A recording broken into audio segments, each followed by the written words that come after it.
اور آپ دیکھتے ہیں کہ نہیں یہ میرا رشتہ دار میرے ساتھ رہتا ہے، لیکن یہ جو دوسرا پڑوسی ہے اس کو اس سے کہیں زیادہ ضرورت ہے. تو یہ اب آپ کا ڈیسیجن ہے. نیکی یہی ہے کہ قرابت دار کو دیں. 2 اجر ہوں گے، ایک صدقہ دینے کا اجر، ایک قرابت دار کو دینے کا اجر. اور یہی بات حضور پاک صلی اللہ علیہ وسلم نے جب ایک واعظ فرمایا خواتین کو، تو صحابیات تھیں، انہوں نے سنا اور اس پہ انفاق کی بات کی. تو وہ عورت اپنے گھر گئی اور اپنے میاں کو کہا، جو کہ شاید ان امپلائڈ تھا یا کاروبار نہیں تھا اس کا.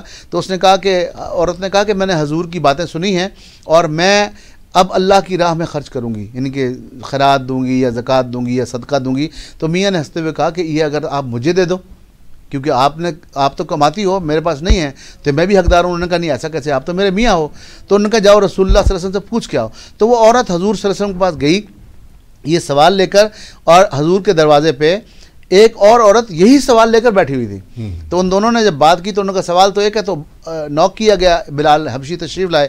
تو انہوں نے کہا کہ کیا سوال ہے؟ انہوں نے کہا جی میرا نام نہ لینا، مجھے شرم آتی ہے اس سوال کے کرنے سے، لیکن سوال میرا بھی یہی ہے، اس کا بھی یہی ہے، کیا ہم اپنے میاں کو دے سکتے ہیں؟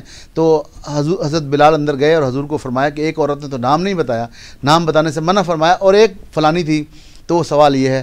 تو حضور نے الفاظ ادا کیے بڑے شاندار. آپ نے کہا کہ لہما اجرین، ان کے لیے 2 اجر ہیں، ایک اللہ کی راہ میں خرچ کرنے کا اور ایک اپنے قرابت دار کو دینے کا.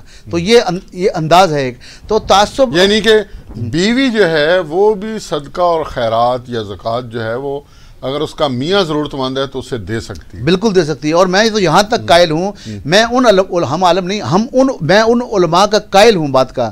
ٹھیک ہے جی، ایک طرف ایک اور زاویہ ہے دیکھنے کا چیزوں کو اور ایک طرف اور زاویہ ہے. تو میں اس زاویے کا قائل ہوں جو کہتے ہیں کہ اگر تمہارے بھائی اور بہن سگے اگر وہ بھی کسی موقع پر مالی طور پر گر گئے ہیں، ضرورت مند ہیں، آپ ان کو زکوٰۃ میں سے بھی رقم دے سکتے ہیں. اس میں کیا مسئلہ ہے؟ صرف کن کو زکوٰۃ نہیں مل سکتی؟ ان کو زکوٰۃ نہیں دے سکتے کہ جو آپ کے ڈائریکٹ انڈر کمانڈ ہیں، آپ کے بیٹے، آپ کے ماں، کفالت آپ کی ذمہ داری ہے، کفالت آپ کی ذمہ، ان کو نہیں دے سکتے. باقیوں کو آپ دے سکتے ہیں، بجائے اس کے کہ آپ اس بات کا انتظار کریں کہ وہ بالکل ان کا کھانا ہی خراب ہو جائے اور پھر آپ کو دیں. تو آپ پہلے سے رکھیں، ان کو اٹھائیں. قرآن کا حکم ہے فق رقبۃ و اطعام فی یوم ذی مسغبہ یتیما ذا مقربہ، اپنے قرابت دار. تو کیا بھائی قرابت دار نہیں ہیں؟ تو ان کو اس سے پہلے دیں. تو میں یہ عرض کر رہا تھا کہ تکبر کی بات چل رہی تھی.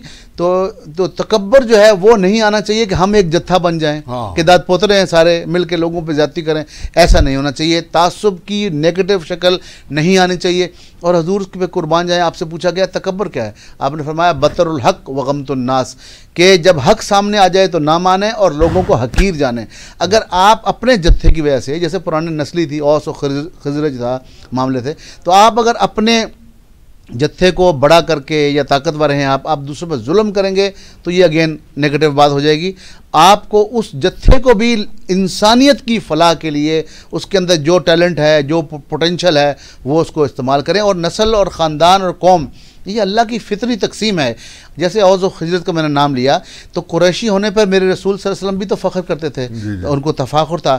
لیکن یہاں پہ یہ بھی کہا کہ نسل کا حوالہ مثبت ہو، تربیت ہو، کیونکہ اعمال کسی بچے کے، کسی بندے کے نسل کا پتہ دیتے ہیں. تو یہ نسل کیا ہے؟ یہ وہی صلہ رحمی کا رشتہ ہے. اور قرآن مجید خود کہتا ہے، نماز میں دعا سکھاتا ہے کہ ربنا اغفر لی ولوالدی، اے پروردگار مجھے معاف کر اور میرے والدین کو بخش دے.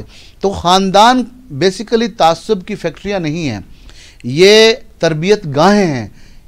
اور جب میں ایک خاندان سے منسلک ہوں تو میں جب بھی کوئی غلط حرکت کروں گا یا سوچوں گا تو میرے دل میں بات آئے گا کہ میں فلاں کا بیٹا ہوں، فلاں کا پوتا ہوں، فلاں کا پڑ پوتا ہوں، مجھ سے یہ ایکشن سرزد ہوگا تو میرے باپ دادا کی نسل خراب ہوگی، ان کے لیے بڑا غلط ہوگا، ان کے لیے لوگ غلط سوچیں گے، تو میں وہ کام نہیں کروں گا. اسی صورت میں ہم جرگہ بٹھاتے ہیں، خونی رشتے کا واسطہ دیتے ہیں اور کام حل کر لیتے ہیں.